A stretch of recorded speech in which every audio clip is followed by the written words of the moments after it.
For years, it's been widely reported that Donald Trump reveres Time magazine, which makes sense. For people of Trump's generation, if you appear on a Time magazine cover or if you become Time's Person of the Year, you have truly reached peak establishment status. Well, Elon Musk appeared on Time magazine's most recent cover, but there's a twist that will no doubt trigger Donald Trump because it reinforces the perception that Musk is the true president of the United States because the cover shows Elon Musk sitting behind the presidential Resolute desk. Yikes. But before we unpack all that, if you end up liking this video and you want to support the channel, please be sure to hit the like, subscribe, and alert bells before you go. All right, friends, this may not seem like much, but for a malignant narcissist like Trump who reveres Time magazine, this is the ultimate slap in the face. This is the ultimate public humiliation. Again, we've been talking about this for months, that there is an increasingly held perception that Elon Musk is the true power in the White House, the true power of the Trump administration. And we've seen increasing evidence of that being the case. So for Trump's favorite magazine to so blatantly put it that way, that's got to sting. We'll look at the article in just a second, but I want to say that, we're having some fun with this on the left. Fact Post, which is aligned with Democrats, fact-checking the excesses and foibles and failures and lies of the Trump administration. They put out two pretty funny posts. Elon Musk as president of the United States on the cover of Time magazine. And then a funnier one, we like this Time cover better, which is an AI image of Elon Musk sitting behind the Resolute desk and Donald Trump standing behind him with a Starbucks order. Again, poking fun, yes, at Trump's ego, his vanity, his fragility, but also, again, an increasingly established notion that Musk is the dominant player in the relationship. Chris Cizilla made a pretty funny short video about this, and so we're going to play this, and again, we'll continue to unpack it. Donald Trump is not a spotlight sharer. Never has been, never will be. He is a guy who wants to be front and center with the spotlight on him at all times. He does not like the idea that anyone is getting any shine that he believes is due to him, right? He doesn't like anyone who looks like they're trying to profit, even in the attention economy, from being close to him.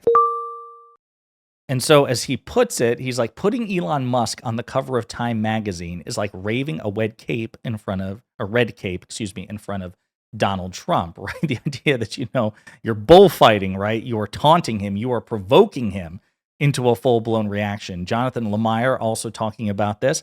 I can't imagine this will go over well with Donald Trump, who cares deeply about the cover of Time magazine and does not like others outshining him. Was this an attempt by Time to troll Trump? I don't know. I mean, they've put him on the cover before. They named him Person of the Year last year.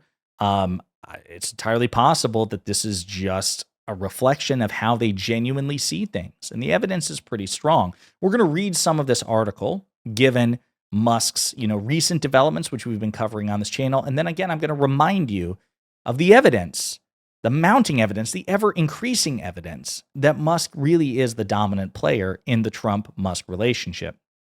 So the article attached to this very provocative cover, just going to put it back up here again, goes like this. Inside Elon Musk's war on Washington.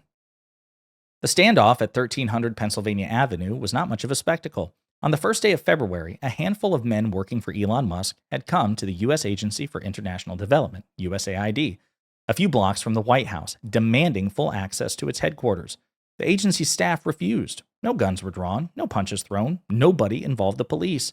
But in these early days of the Trump administration, perhaps no other scene revealed more clearly the forces reshaping America's government. On one side stood an institution with a 64-year history, a $35 billion budget, and a mission enshrined in federal law. On the other stood Musk's political wrecking crew. They identified themselves as members of the Department of Government Efficiency, DOGE, a collection of temporary staffers with no charter, no website, and no clear legal authority. Its power derives from Musk, the wealthiest person on the planet, who has been deputized to dismantle vast swaths of the federal bureaucracy, slashing budgets, gutting the civil service, and stripping independent agencies of the ability to impede Donald Trump's objectives. USAID leadership had allowed Musk's team, a group of his young and eager followers, to spend several days inside their headquarters at the end of January. The Doge kids, as some of the staffers called them in private, walked the halls with clipboards in their hands, examining desks and questioning managers, according to several USAID officials who described the events to Time. But as the weekend arrived, their demands, including access to sensitive facilities designed to store classified information, went too far for the agency's head of security. The men from Doge threatened to call the U.S. Marshals and have them clear the building. That in and of itself, by the way, is stunning. They also informed Musk about the problem. Quote, USAID is a criminal organization, Musk wrote to his 215 million followers on his social media platform X soon after. Quote, time for it to die. The cause of Musk's crusade remained unclear. I should note, by the way, that USAID was reportedly investigating Starlink, which is a Musk company. That might be the cause of his crusade. We'll continue. But regardless of the reason, by the following morning, an agency that annually disburses tens of billions of dollars across the globe, fighting famine and disease and bringing clean water to millions, had mostly ceased to function.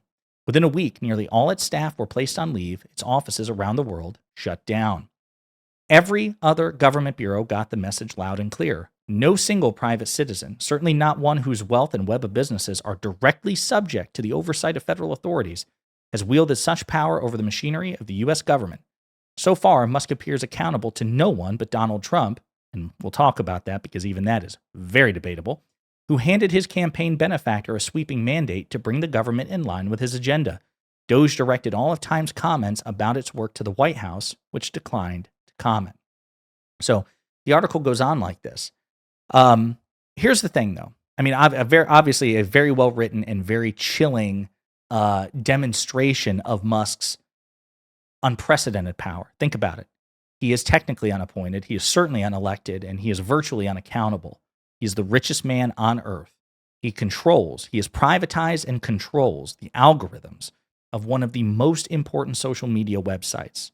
So you have wealth, you have social media power, and then he has intruded his way into the very heart of the federal government. So political power.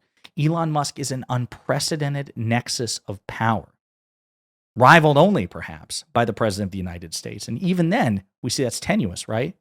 So I'll just remind you of developments. Musk endorses Trump in July 2024.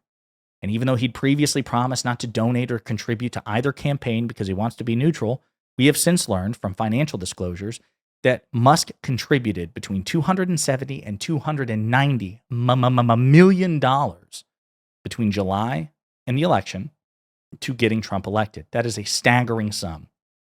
After Trump won the election, but before Trump was inaugurated, Musk was torpedoing externally. He was torpedoing bipartisan legislation between elected Republicans and elected Democrats, that bipartisan continuing resolution to keep the government funded. Musk got out over his skis. He went ahead of Trump. He pushed his way to the front of the line and said, no, we are not going to pass this. And he assaulted through Twitter. He assailed, I suppose I should say, elected Republican after elected Republican after elected Republican with demands for them to not pass this legislation. And they halted it. Donald Trump rushed to catch up and said, this continuing resolution sucks. We can't pass it. We need to change it. Both Trump and Musk threatened to primary Republicans who opposed them and Republicans who voted for the bipartisan continuing resolution without concessions to them.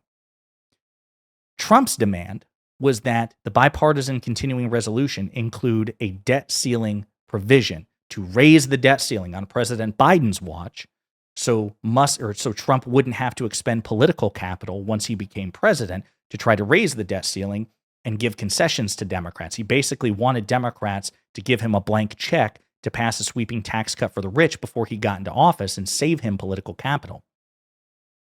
Democrats refused, and Republicans couldn't get it done, so they passed the continuing resolution anyway. But what they did give was Elon Musk a concession in terms of loosening investment restrictions from the United States into China, China being a major hotbed of Elon Musk's business. So again, Musk got what he wanted. Republicans gave Musk what he wanted and didn't give Trump what he wanted. Then we had the MAGA civil war towards the end of last year and the beginning of this year over H-1B visas. And again, Musk went rogue. He attacked MAGA nativists, MAGA white supremacists, Steve Bannon and Laura Loomer and others over H-1B visas. And to be clear, Donald Trump's longstanding position on H-1B visas reflects the Laura Loomer, Steve Bannon approach. So indirectly, he took shots at Trump, and he threatened to burn MAGA down. And then Trump eventually weighed in in favor of Elon Musk. So Trump folded, capitulated to Musk. We've seen other instances as well. Trump announces a $500 billion AI private investment, but because Musk hates one of the people involved, Sam Altman, Musk publicly trashed the initiative, taking shots at a thing that Trump put his name on and stood in front of. Musk trashed it. No retribution, no accountability, but Trump's supporters, Trump's advisors, his top advisors, were pissed and scared because, as we discussed, Politico broke the story. The quote was, Elon gives zero fucks and Donald Trump has no leverage. And now we're seeing stuff like this where Musk is going back into the White House, even though purportedly being kicked out of it by White House Chief of Staff Susie Wiles. Trump announced shortly thereafter that Musk's Doge is working out of the White House. So it seems to be that Trump has no leverage here, no control. In theory, he does, but he's too scared, too intimidated, and too outmatched to apply it. It is very much, for those of you who watch Game of Thrones, and I'll close with this, like the relationship between Joffrey Baratheon and Tywin Lannister, his grandfather. In Game of Thrones, you have the king of Westeros, the Lord of the Seven Kingdoms, and it's an absolute monarchy. In theory, the king can do whatever the hell he wants. And then you have the hand of the king, which is basically a deputy king. It's the king in all but name. He can do everything the king can do, except he can be overruled by the king. It's like a prime minister on steroids. As you watch Game of Thrones, however, what you find is that you put someone with sufficient acumen and sufficient force of personality in that position, they can bully and intimidate the king. Tywin Lannister, Joffrey's grandfather, was hand of the king, technically subordinate to the king, and yet he bullied and intimidated him, even though he was nominally his boss. That seems to be the dynamic here, which is that you have two malignant narcissists, two profoundly selfish and stupid people, but Elon Musk seems to have the upper hand over Donald Trump, even though in theory, Trump could snap his fingers and just end the relationship between them. Trump could say, I'm not running for re-election. I don't need your money. I'm already rich. I don't need any of this. I can cut you off and reassert myself. And he has been too intimidated to do so. But I tell you, I feel like in addition to the reporting, which we discussed, that Trump is so insecure about this that he felt the need at a TPUSA conference a couple of months ago. He felt the need to address this. That no, Elon is not the president. I'm the president. He's so insecure about this that I think that Time Magazine showing this off, making it so clear that Elon Musk might as well be sitting behind Trump's desk instead of Trump himself, that might contribute to an eventual breakup. In the meantime, let me know what you think in the comments.